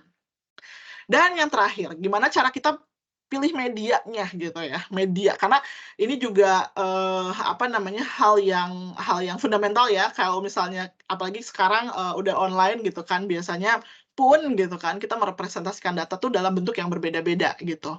Ada dalam bentuk presentasi, ada yang bentuknya laporan, ada yang bentuknya dalam dashboard gitu. Nah dari 3 media ini sebetulnya kita bisa coba sesuaikan nih. misalnya untuk presentasi, itu kan berarti kita bakal coba share ya gitu. Berarti sebenarnya visualisasi yang kita gunakan itu, kalau misalnya mereka lihat sekilas itu mereka harus ngerti. Tapi ada beberapa detail yang nanti bisa kita coba, jelasin gitu, karena kita present gitu kan. Nah, untuk laporan ini harus hati-hati. Jadi kalau misalnya ada konteks tertentu, misalnya batasan-batasan gitu, asumsi-asumsi, itu harus langsung ditulis juga gitu dalam laporan. Kalau dashboard ini biasanya, kita manfaatin kalau misalnya banyak banget, data-data yang mau kita show gitu, dan jangan lupa disusunnya juga berdasarkan hierarkinya ya, misalnya top itu dari yang summary-nya, terus ke bawah udah mulai, agak sedikit detail, terus misalnya bawah banget udah bentuknya tabular gitu, dalam bentuk detailnya gitu, dan kita juga bisa sematkan beberapa filter yang sesuai dengan kebutuhan gitu. Dan mungkin nanti, di dalam dashboard-nya itu kita juga bisa bikin kayak sejenis, readme gitu ya mungkin kalau orang-orang IT kita bilangnya readme, jadi kayak gimana sih cara baca dashboard-nya gitu. Nah, itu supaya, memberikan guide juga ke teman-teman yang mau baca dashboard-nya, gitu. Oke, mungkin itu dulu yang mau aku share. Mari kita coba, magic-nya gitu kan, dengan memvisualisasikan data, kayaknya seru banget gitu ya, teman-teman. Terus, di akhir ini aku juga siapin pantun. Oke, pergi mudik ke Pulau Sumatera. Kebetulan saya orang Sumatera. Hati senang sepanjang jalan. Alhamdulillah udah dibuatin tol ya kan. Nah, karena sekarang sudah belajar membaca data, jangan lupa dipraktekkan ya. Terima kasih. Oke, mungkin aku bisa kembalikan ke Mas Noval ya. Oke, thank you Mbak Fani, gokil banget ya materinya, well delivered. Sebenarnya pantun kan biasanya buat closing ya Mbak, jadi nanti bikin lagi dong buat closing. Aduh, siapinnya 2 lagi.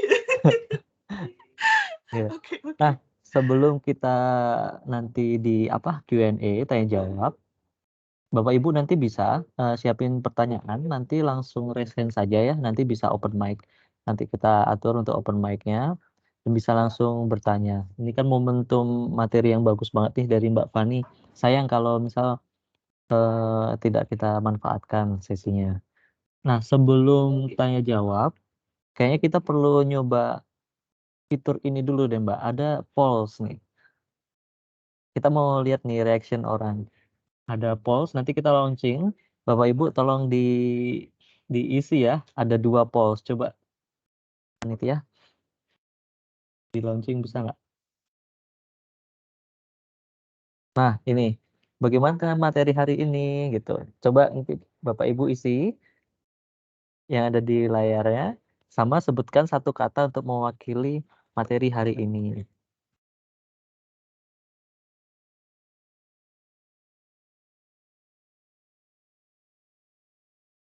Wow, wow. Kami tunggu ya. Udah ada 14 respons.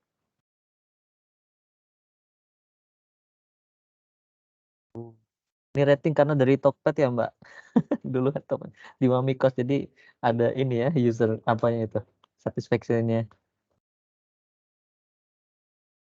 Ini kalau bintang 5 udah bisa ini Mbak jualan di GoFood nanti. Betul, jangan lupa di-review Kakak. Jangan lupa di review. Iya. Bintang 5-nya ya Kakak. Supaya Oke, repeat order ya. ya udah 50 respon nih. Wow, udah 57. Oh, banyak banget. Thank Ya, you. wow. Ini sekaligus promosi, jadi Mbak Arfani juga bisa diundang Bapak Ibu kalau di Unor ada kepingin pelatihan tentang visualisasi. Boleh. Udah ada Tadi 70 respons. 72. Oh, Hmm. aku kasih lope ya.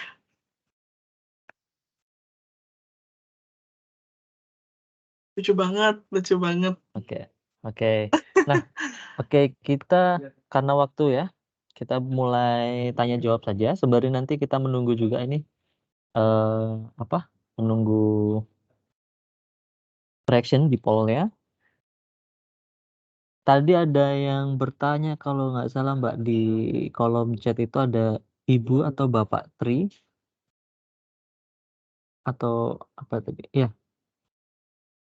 Oh, Kak, beliaunya sudah off, tapi coba saya bacakan. Jadi tadi beliau bertanya, Mbak, menghindari logical fallacy itu bagaimana atau seperti apa ya gitu. Menghindari logical fallacy. Oke, monggo, Jadi Mbak. Jadi sebetulnya memang itu agak susah ya, karena biasanya tiap apa namanya, kita yang bikin analisis gitu ya, itu punya logical yang beda-beda gitu ya. That's why di aturan pertama tadi gitu kan, itu gimana sih caranya kita bisa understanding problemnya gitu ya, terus kebutuhannya, dan itu di crafting gitu ya teman-teman, maksudnya di state. Jadi kalau misalnya kita punya hypothesis gitu kan, atau apa namanya, beberapa pertanyaan, masalah-masalahnya gitu dan potensi jawabannya. Nah, itu bisa kayak dimasukkan ke dalam situ supaya nanti ketika dalam, analisis gitu ya, itu tuh, tidak terjadi atau kayak misalnya kita salah nih menafsirkan gitu kan. Itu sih mungkin yang pertama gitu. Jadi kayak memang di step awal gitu ya, di step awal tuh kita harus, bisa mendefine dulu gitu problemnya apa, dan ini yang aku bilang tadi ya, waktunya akan lebih lama gitu. Karena memang kita perlu tahu dulu, karena kebetulan kalau saya di tim data tuh kayak jadi semacam, partner gitu ya. Jadi kayak kita harus tahu dulu nih, stakeholders atau user kita ini maunya tuh apa gitu kan, dia tuh mau lihat apa. Kadang-kadang mungkin memang hasilnya tuh nggak sesuai sama yang mereka mau gitu kan ya, kayak data, itulah data gitu kan. Tapi memang, kadang-kadang kalau misalnya kita udah nge-define itu di awal, jadi kita tuh nggak tersesat gitu ya ketika kita analisis gitu. Jadi makanya di step pertama itu kita butuh banget, understanding, baik itu problemnya sama datanya gitu. Nah, setelah itu nanti kita buat rumusan tuh dari problem-problem yang ada, dan kita bikin hipotesis-hipotesisnya supaya nanti ketika kita analisis kita udah juga punya list-nya ya, kayak analisis apa aja nih yang mau kita lakukan gitu. Semoga menjawab ya Mas Noval. Oke, thank you. Terus ada pertanyaan masuk nih dari Ibu Ika. Ibu Ika open mic saja ya, Ibu Ika dari PUPR. Monggo Bu Ika.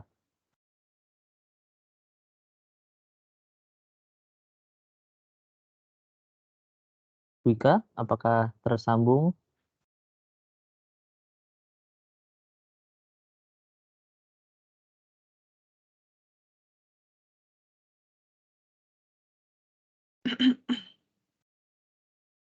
Halo Ibu Ika.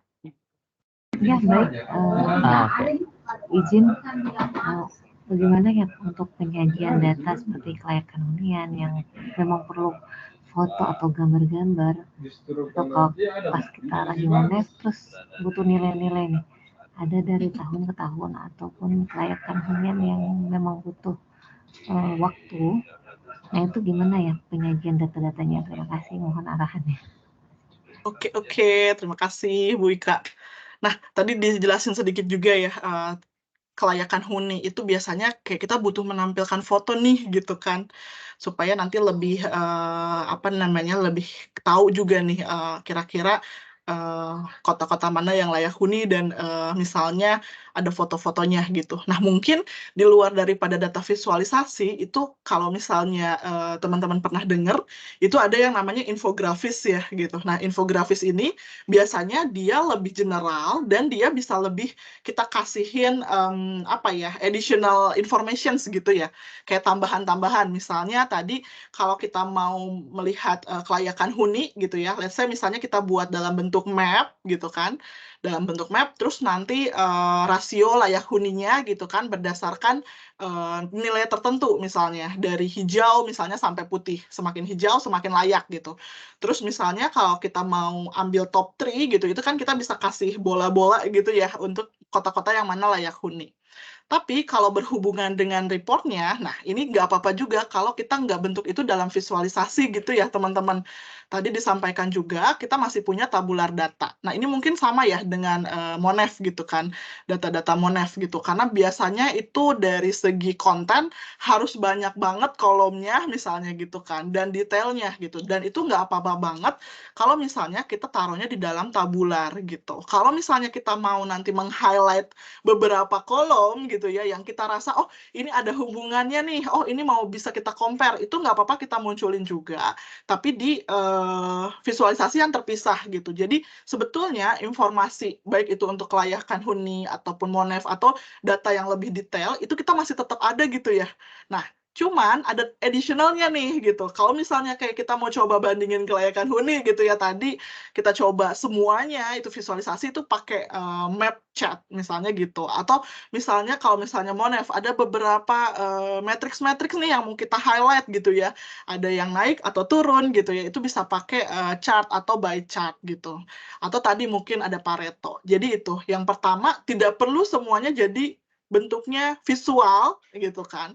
Dimana yang visual itu sesuai dengan kebutuhan. Kebutuhannya kita tadi ada 4 ya kalau buat visual gitu.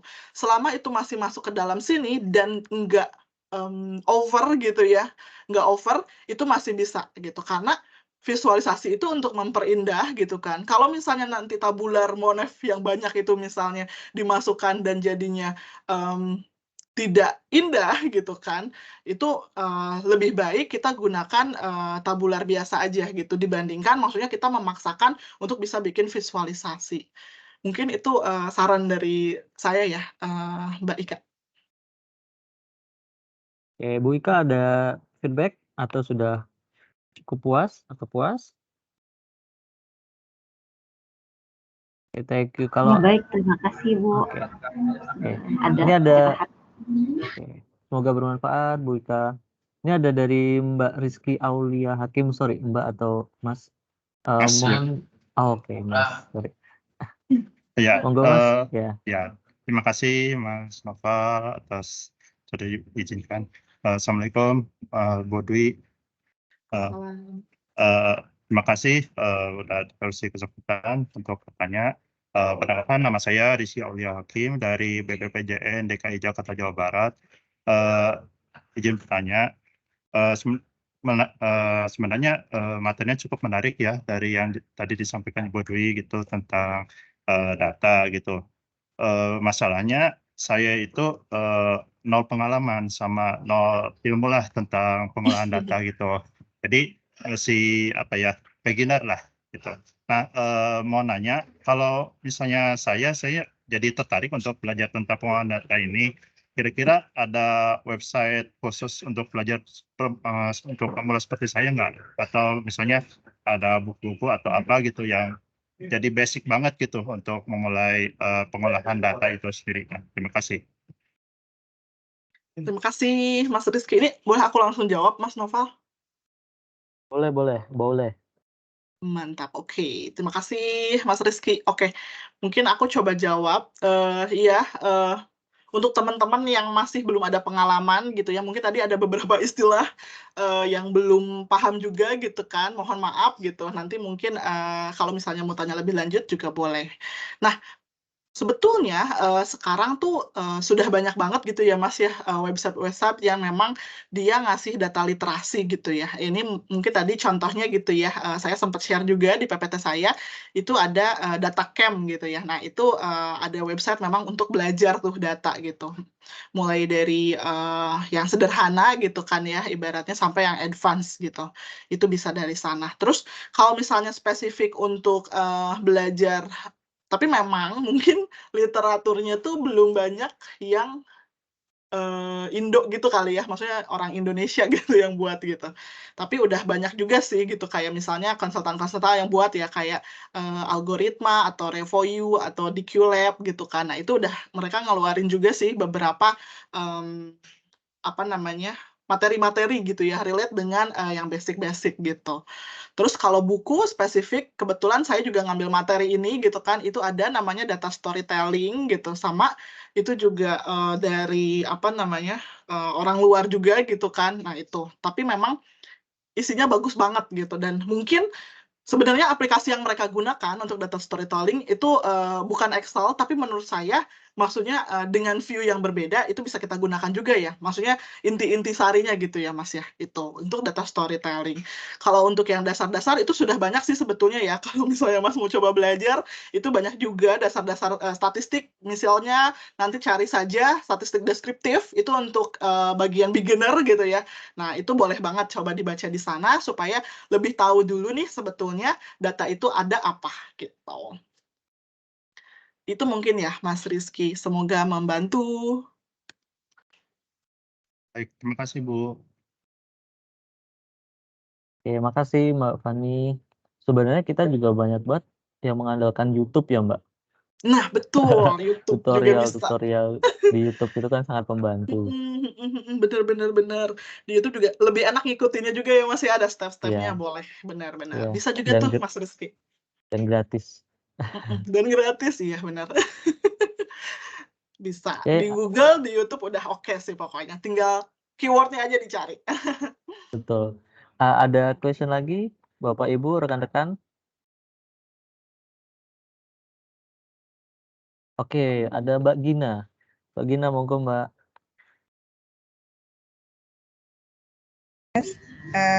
Salam kenal Mbak Bu Dwi. Saya Gina dari Cipta Karya.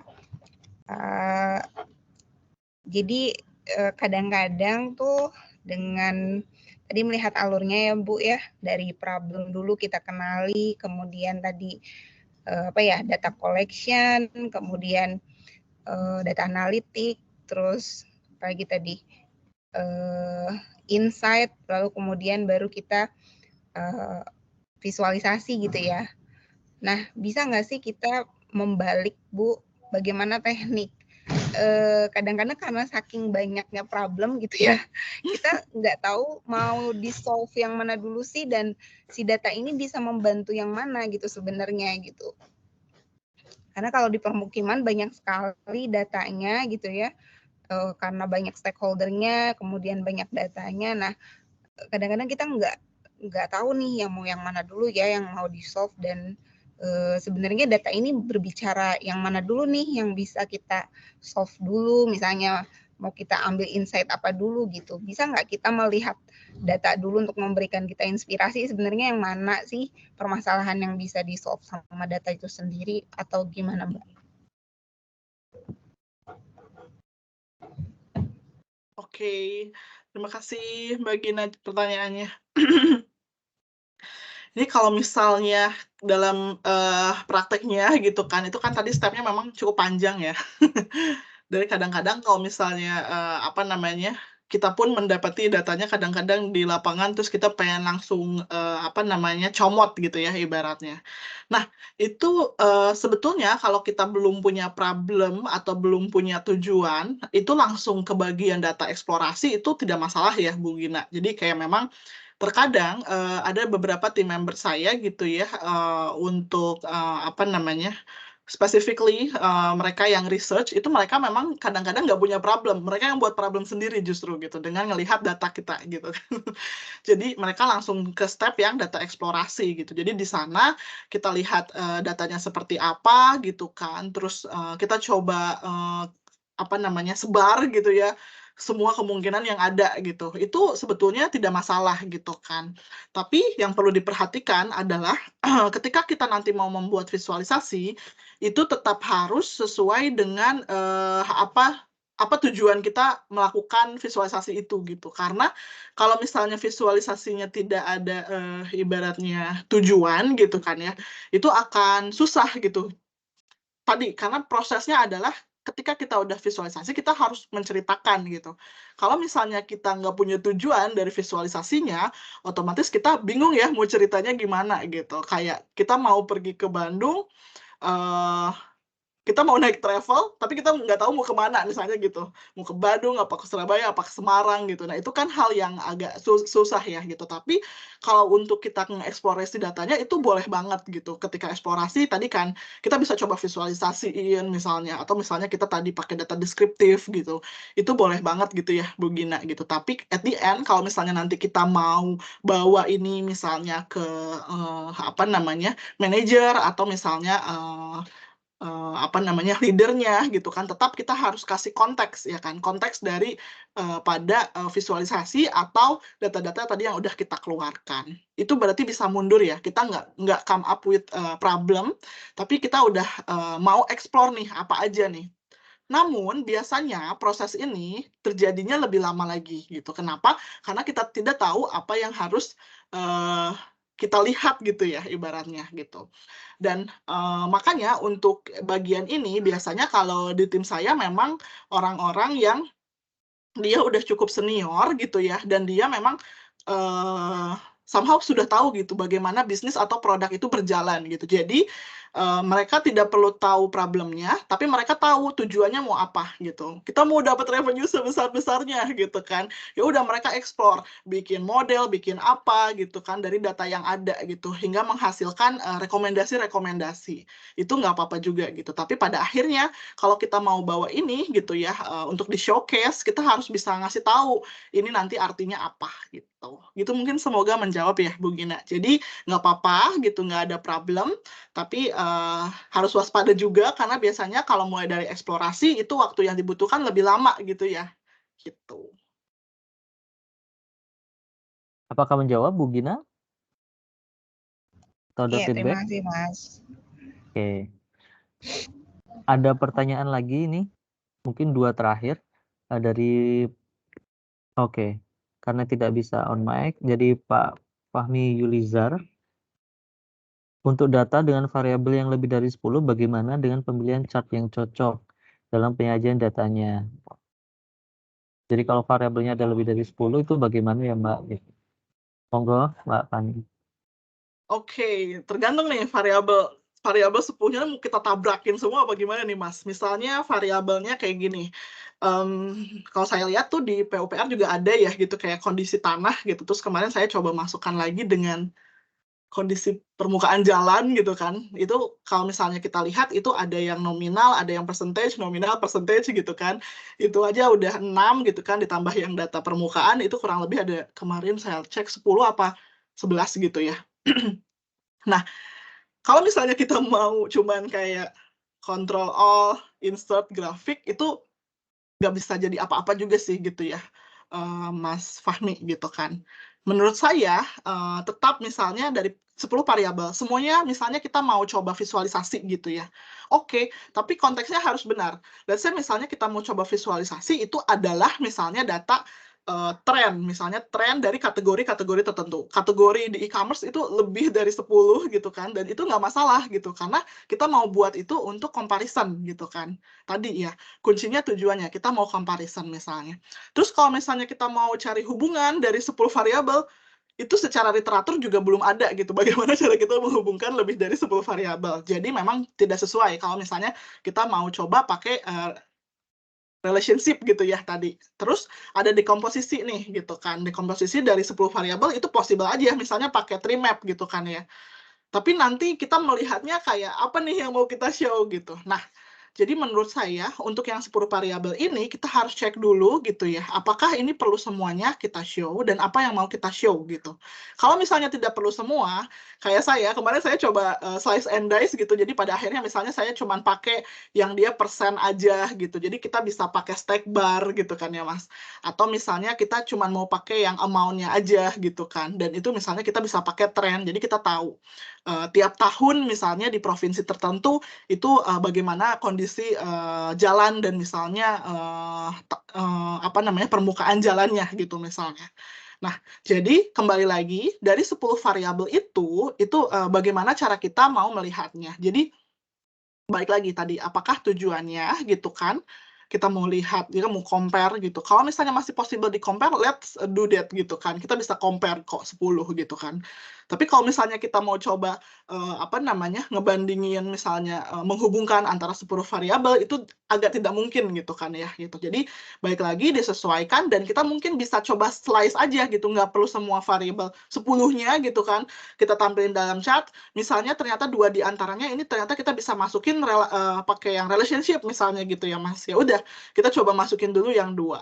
Yang sisanya misalnya kita mau pakai visualisasi yang lain itu juga boleh. Tapi gitu kan kalau misalnya datanya benar-benar tidak bisa kita pisahkan misalnya gitu, otomatis ya udah kita tidak perlu memaksakan menggunakan visualisasi karena tadi saya sempat mention juga ya gitu, tabular juga oke gitu. Kita misalnya mau liatin 10 kolom gitu kan, terus nanti kita misalnya tadi saya kayak ada opini pribadi kalau kita mau coba nge-highlight hal tertentu itu kita bisa banget pakai yang namanya coloring-nya gitu ya, kita pakai heat map-nya tuh kalau kita mau coba tunjukin gitu ya semua data itu gitu. Itu sih paling dari saya ya feedback-nya kalau untuk 10 variabel. Semoga menjawab. Atau mungkin pakai dashboard juga bisa kali Mbak ya? Bisa, betul. Nah. Tapi kalau dashboard juga kita perlu sesuaikan ya Mas. Jadi misalnya dari 10 variabel itu bisa kita jadikan filter gitu kan ya. Seperti itu. Jadi tetap balik lagi fundamental awalnya kalau di dashboard pun otomatis kita perlu ngeplot semuanya juga kan gitu ya. Jadi tetap pada aturannya nih kita mau coba lihat trennya atau kita mau compare gitu kan itu boleh. Terjawab ya Mas Fahmi? Ya. Betul, pakai menu yang dinamis kita filter, mantap. Udah bisa buat dashboard ini Mas Novel. Teman-teman Mbak bukan saya. Oke, mungkin satu pertanyaan terakhir ada? Atau mungkin ini kali Mbak, apa yang penting itu kan kalau nggak salah saya pernah baca itu Mbak, ada lie with statistic. Jadi salah satunya kan kayak sebenarnya correlation doesn't mean causation gitu kan Mbak ya. Jadi yang berhubungan belum tentu jadi sebab akibat gitu-gitu itu gimana Mbak? Mungkin bisa dielaborasi. Sebetulnya kalau itu kita mengacunya seperti ini Mas. Jadi kalau kita berbicara tentang visualisasi, itu kadang-kadang apa yang kita mau lihat gitu ya teman-teman gitu. Tapi pada akhirnya gitu kan kalau kita berbicara soal sampel, kita butuh yang namanya statistik test gitu ya. Ini mungkin ada another materi gitu. Tapi nanti kalau misalnya kita tahu, oh ini ada misalnya ada relasi gitu ya. Tadi misalnya kita lihat scatter plotnya dia naik terus misalnya gitu kan. Berarti tiap peningkatan variabel X sama dengan variabel Y dan lain-lain misalnya gitu ya Mas. Tapi perlu dibuktikan lagi gitu ya. Kalau kita mau sure gitu kan. Nah, that's why ada juga kayaknya ya di Excel itu ada juga nanti correlations gitu kan. Correlation test. Nah, nanti kita bisa coba hitung tuh seberapa besar sih sebetulnya hubungannya gitu. Nah, jadi itu ada kaitannya gitu. Kadang-kadang malah dibalik gitu ya. Kadang-kadang teman-teman di tim saya gitu nanyanya kayak Mbak Fani kayak kadang-kadang kan user tuh nggak perlu tahu kita pakai pengujian apa gitu.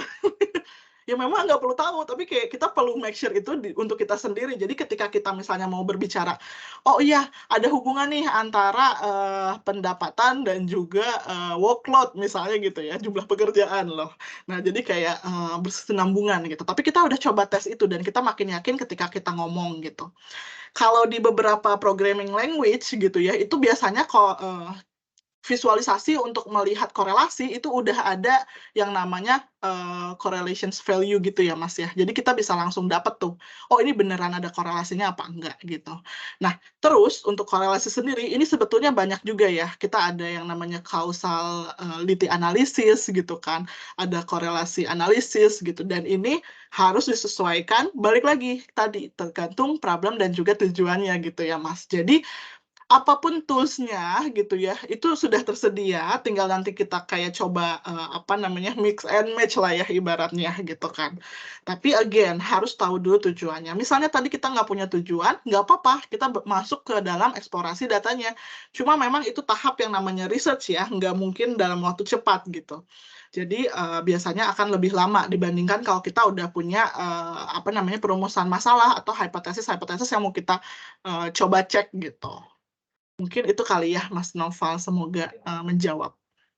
Oke, terima kasih banyak Mbak Fani. Kayaknya waktu kita sudah habis.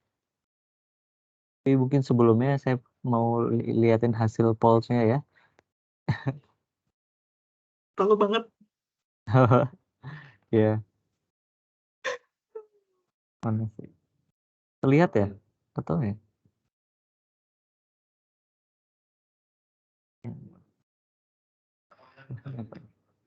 Informasi surat.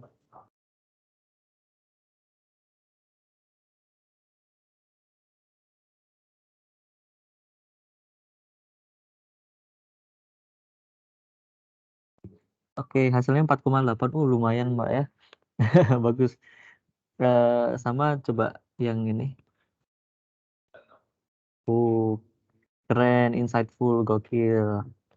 Menarik. Oke. Oke, makasih banyak Mbak Fani. Tapi sebelumnya mungkin ada penyerahan sertifikat dulu, yang secara simbolis. Sebentar. Ini sertifikat ini kami berikan kepada Mbak Dwi Lucia Arfani karena sudah membantu kami. Nanti teman-teman, rekan-rekan, Bapak Ibu, jika ada pertanyaan lebih lanjut bisa hubungi kontak person kami. Insya Allah dibantu, tapi tentu bukan berarti dikerjakan pekerjaannya ya. Oke. Oke. Kemudian Bapak Ibu perlu kami sampaikan, nanti materi akan kami share, materi dari Mbak Fani akan kami share di link. Tolong diisi juga daftar hadirnya. Lalu insya Allah akan kami upload video workshop kita pagi hari ini di YouTube channel. Kami barusan bikin YouTube channel Ruang Belajar Data Statistik oleh PUPR. Jadi biar keren Mbak, biar kami bisa ikut jejak bikin konsultan Mbak. Gitu. Gitu. Eh, Terima kasih Mbak Fani sebelumnya atas perkenan materinya. Kalau dari saya ada pantun. Ini Mbak Fani kalau ada lagi juga nggak apa-apa. Hati-hati sama nyamuk cikungnya, apalagi sama lidah mertua. Terima kasih atas partisipasinya. Sampai ketemu di Ruang Belajar Data episode kedua. Oke. Terima kasih teman-teman PUPR sudah Terima kasih mengundang banyak saya. Mbak Fani. Terima kasih Bapak Ibu. Kami tutup ya. Assalamualaikum warahmatullahi wabarakatuh. Terima kasih Mbak Fani.